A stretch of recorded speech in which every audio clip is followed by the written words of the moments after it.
Hey folks, Fox here. So talking a little bit about my Eldar and the fluff behind them.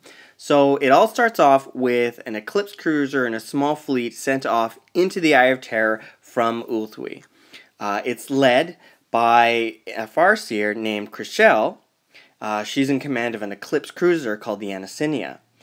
The bulk of the expedition is made up of guardians, engineers, technicians, all the bone singers that they could find were brought along to, make sure the technology works, bring it back. There's also a small group of aspect warriors that also joined the expedition. It's led by Chriselle's best friend, Sha'il, he who strikes from the warp. He's one of the only autarchs that actually joined the expedition.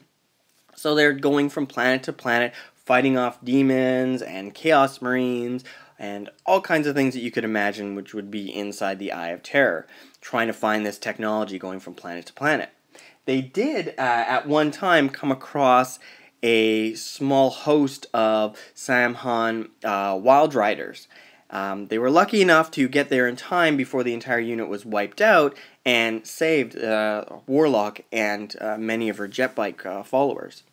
Now, for saving them and a way of showing thanks, the Warlock, who is named Anastari, offered to assist and actually was promoted to a Farseer with their experience with what happened on the planet and her continued experience with the Anasinia. Now, as their quest for technology carried on, they were actually pulled away from it for a short period to help in a sector called Lokara. Now, there were some artifacts and some ancient Eldar technology within this system, and all kinds of different factions were focusing in on it. You've got Space Marines, Tyranids coming in, Imperial Guard going in there, even Necrons from one of the worlds were awakening.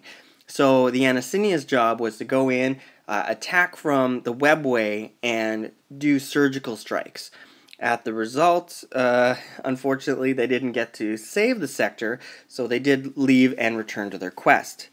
Once they gathered up enough technology from the Eye of Terror, they tried to return to Ulthuii. But on the borders of Ulthuii's space, they were stopped by a small fleet and asked to hand over the technology. They did so and then were ordered away.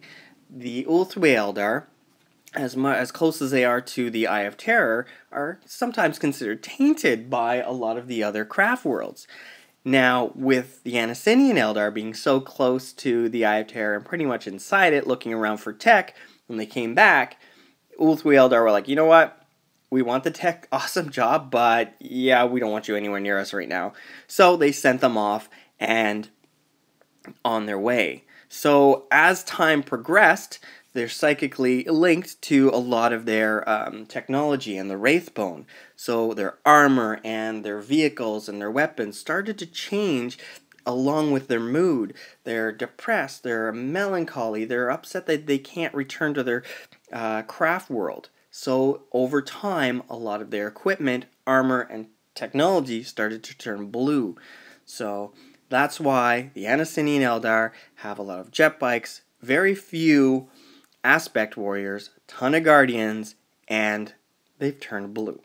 So hopefully you guys enjoyed this little story time and gave you guys a little bit of an insight into why I build my armies the way I do, so guardian heavy, and why my Ulthuii army's blue. Anyways, I will talk to you guys later. Bye now.